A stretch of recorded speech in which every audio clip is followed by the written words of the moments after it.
Good morning, ladies and gentlemen. Good morning, students. I will also start again by congratulating you for being now fully fledged MUT students. And also congratulating you in the journey that you are starting now that will pave the way for your future career and your future endeavor. And also, I wish the success in your studies. To correct the chair program director is that this is the financial aid office, not the NSFAS office. We understand that NSFAS forms a big component of our funding because it's government sponsored. We deal with financial aid, all aspects of financial aid and scholarship. Our NSFAS component forms really the bulk of the funding because it's roughly 80% of the student data sponsored. Okay, I will start by sharing with you our purpose. Our purpose here is to really assist the university and the student in sourcing all available funds from all sources, including the government, and administer it in an equitable manner. So that students that are academically deserving, and most of them are coming from a disadvantaged background, gets to access education and be successful in their studies. So the funding that we have it comes from corporate, CETAs, NGOs, and the government through the NSFAS. Perhaps let me start with the big one, which is NSFAS. It's now common knowledge that all students now apply when they are still at matric, applying directly to NSFAS online or in the traditional way of completing a form. So, and again, most of you have been successful, and that since we have now been cleared to register. But if it happens that there are others that are not yet clear whether they are funded or not, they can still contact our office, which is situated at the East Wing Administrative Building at commonly called Step 5. So, in briefly, NSFAS is funding South Africans who have their parents who are earning below 350,000 per annum. That is a joint income. A student has to study for a funded program according to the NQA National Qualification Framework. There are, unfortunately, a few programs that are not funded, like the Bridging, P-Tech, and Advanced Diploma. Those that are not covered by NSFAS. But fortunately for Advanced Diploma, the CETAs are funding our student. So a student now is expected to perform well in order to continue getting the NSFAS funding in the following year.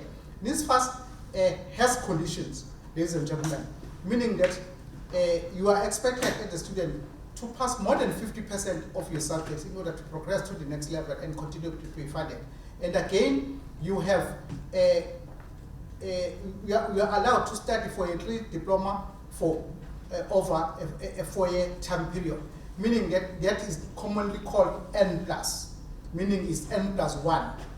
That means if you are doing electrical engineering this year, it's 3 years. We are expected to complete it in 4 years. I'm highlighting that one because it's a critical point. It will make you from day one to study very well, knowing that you only have 3 years to study for a diploma. If it happens that you have dropped some other subject, you have another year to study. I will pause there with regard to this first week, as the program director has mentioned, is mostly is something that creates some stability at campuses when it relates to the full funding.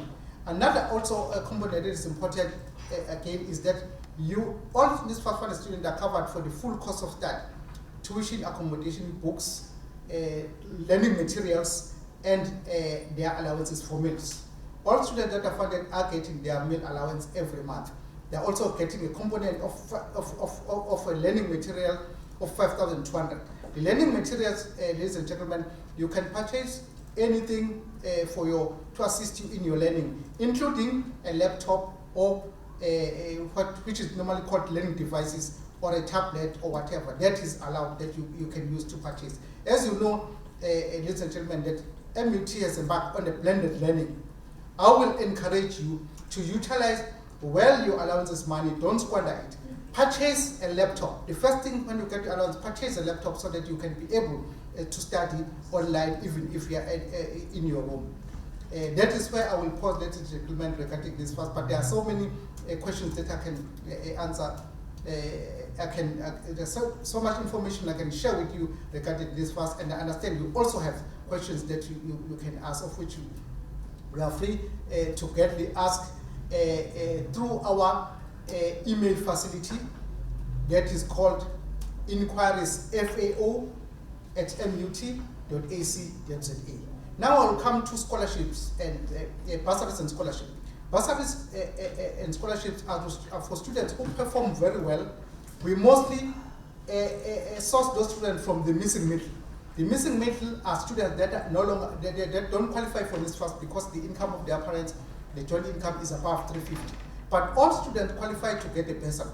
The bursary is the money that the student don't pay at all, the same as this first. The conditions, as I've stated, that for bursaries, it must be for the good performers, meaning that in a bursary program, if somehow you fail a subject or a course, the sponsor don't pay for that particular course in the following year. Therefore, mostly of students who are funded by private sponsors normally complete their course of study within the required period. They normally don't exceed the required qualification period. And again, what is important with the bursary and scholarship is that we select our good students, meaning that we consult our department to give us their good students so that we can give those students those bursaries, and we state the conditions. Most of the time, all the funding students that you are going to receive, you normally sign an agreement that you do take part in this bursary program. You accept the terms and conditions. That is universal. It also including even witness first, where we normally sign something that is called the NPA. That is what we have. The final one that I will mention that is equally important is that we do have bursaries for students who are living with disabilities. So what we encourage you that if it happens that you know a student that lives with a disability, require the student to consult the student counseling office, where the student will be processed, and then the student will be transferred to the clinic and then come to our office for funding. Those students, again, they are fully funded. They even get the support equipment, meaning that if the student needs a wheelchair, the university purchases the wheelchair on behalf of the student. If the student needs crutches or a prosthesis, then the financial office facilitates that program.